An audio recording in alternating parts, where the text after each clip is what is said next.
নমস্কার বন্ধুরা, মাত্র কয়েক ফোঁটা তেল দিয়ে খুব অল্প সময়ে আজকে তৈরি করে দেখাবো অনেকক্ষণ পর্যন্ত পেট ভরানো পুষ্টিগুণে ভরপুর মুখরোচক একটা রেসিপি। যারা হাই সুগার বা হাই কোলেস্টেরলের পেশেন্ট তারা ব্রেকফাস্ট, লাঞ্চ বা ডিনারে এটা তৈরি করে খেতে পারেন, কারণ এর মধ্যে এক ফোঁটাও গ্লুটেন নেই, মানে আটা, ময়দা বা সুজি কোনো কিছু এখানে ব্যবহার করা হয়নি। আবার যারা এমনি একটু হেলথ কনসিয়াস, মানে একটু ওজন কমাতে চান বা একটু হেলদি খাবার খেতে পছন্দ করেন, তারাও কিন্তু এটা খেতে পারেন। তো রেসিপিটা করব আমি ওটস দিয়ে। এখানে আমি 1 কাপ ওটস নিয়েছি। ওটস শরীরের জন্য কতটা ভালো আর এর মধ্যে কতটা ফাইবার আছে, কতটা নিউট্রিশন আছে সেটা কিন্তু আমরা সবাই জানি। তো ওটসটাকে প্রথমে 1/2 কাপ জলে একটুখানি ভিজিয়ে রাখবো। এখানে আমি 1 কাপ ওটস নিয়েছিলাম, তো 1/2 কাপ মতন জল নিয়েছি। এখানে আমি অবশ্য মেপে দিইনি, আমি এমনি দিয়ে দিয়েছি, আন্দাজে দিয়েছি। 1/2 কাপ মতন জল হবে এখানে। 1/2 কাপ জল দিয়ে ওটসটাকে আমি ভিজিয়ে রাখবো 5 মিনিটের জন্য। ওটসটা একটু ভিজতে থাকুক, ততক্ষণ আমি সবজিগুলোকে তৈরি করে নিয়েছি। এখানে দেখুন বিনস নিয়েছি, 2টো বিনস এরকমভাবে ছোটো ছোটো করে কেটে নিয়েছি। একটুখানি ক্যাপসিকাম নিয়েছি, তার সাথে নিয়েছি টমেটো, কাঁচা লঙ্কা, পেঁয়াজ, 3 কোয়া রসুন, সামান্য পরিমাণে একটুখানি আদা, একটু গাজর আর একটু বিট। অনেক রকমের সবজি এখানে ব্যবহার করব যাতে করে নিউট্রিশনে একদম ভরপুর হয় রেসিপিটা।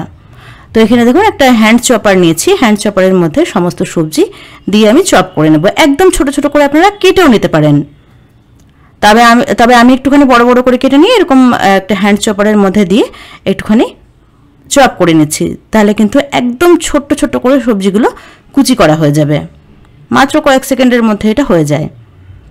তো এখানে আমি সবজিগুলোকে এরকমভাবে সবজির কিমা তৈরি করে নিয়েছি। এবার ভিজিয়ে রাখা ওটসের মধ্যে এটা দিয়ে দিলাম। ওটসটা কিন্তু এই সময়ের মধ্যে সমস্ত জল টেনে নিয়েছে আর বেশ নরম হয়ে গেছে।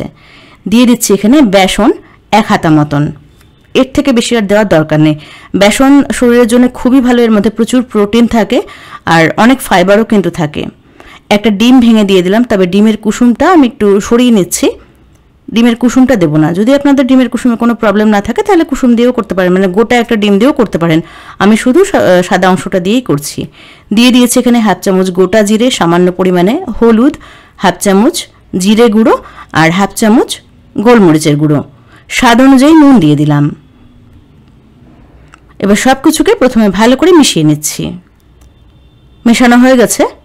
এবার অল্প অল্প করে জল দিয়ে একটা মিক্সচার তৈরি করে নেব। মিক্সচারটা কিন্তু বেশি ঘন হবে না, মানে একদম থকথকে ঘন যে হবে সেটা হবে না, আবার পাতলাও হবে না।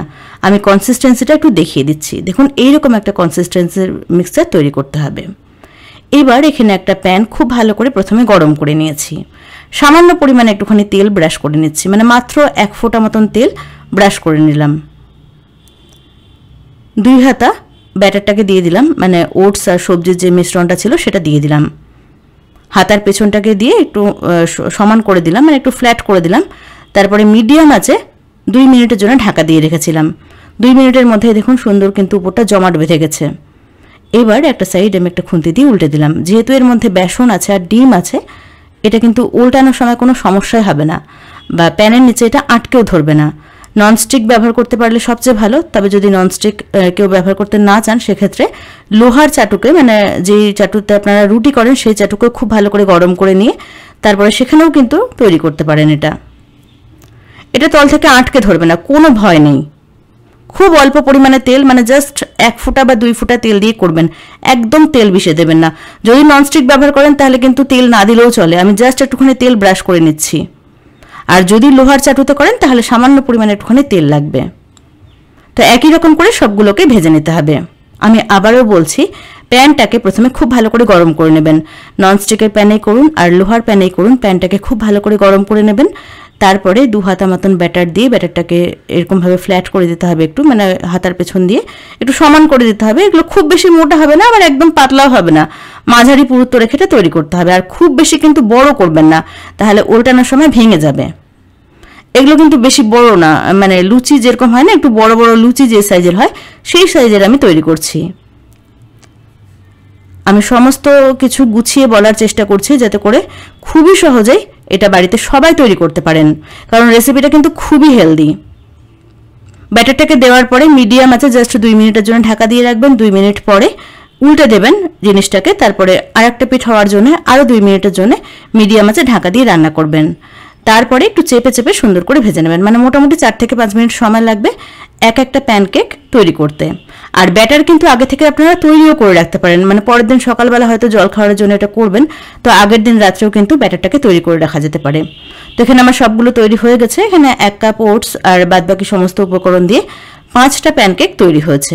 দেখুন দেখতে এটা কতটা সুন্দর হয়েছে, খেতেও কিন্তু এটা দুর্দান্ত হয়েছিল আর একদম সফট, অনেকক্ষণ পর্যন্ত এটা একদম নরম তুলতুলে থাকে আর ভীষণ হেলদি। এর মধ্যে যে সমস্ত ইনগ্রিডিয়েন্ট ব্যবহার করা হয়েছে সেগুলো সবই কিন্তু ভীষণ হেলদি। তো সুগার, কোলেস্টেরল পেশেন্টরা, যাদের একটু সুগার বেশি আছে বা যাদের একটু কোলেস্টেরলটা হাই আছে, তারা একদম নির্ভয়ে এটা খেতে পারেন, কারণ এটা যেহেতু ওটস দিয়ে তৈরি করা হয়েছে, খুবই হেলদি, অনেকক্ষণ পর্যন্ত পেট ভরা থাকবে, প্রচুর পরিমাণে ফাইবার আছে, প্রচুর নিউট্রিশন আছে এর মধ্যে। আর যাদের কিছুই নেই, যারা একটু ওজনটাকে কমাতে চান বা যারা একটু হেলদি লাইফস্টাইল ফলো করেন, তারাও কিন্তু এটা ব্রেকফাস্টে, লাঞ্চে বা ডিনারে নির্দ্বিধায় খেতে পারেন। অনেকক্ষণ পর্যন্ত পেট ভরা থাকবে আর ভীষণ টেস্টি। তো কেমন লাগলো আজকের রেসিপি সেটা অবশ্যই আমাকে কমেন্টস করে জানাবেন। ভিডিও ভালো লাগলে একটা লাইক করবেন আর চ্যানেলটাকে সাবস্ক্রাইব করবেন।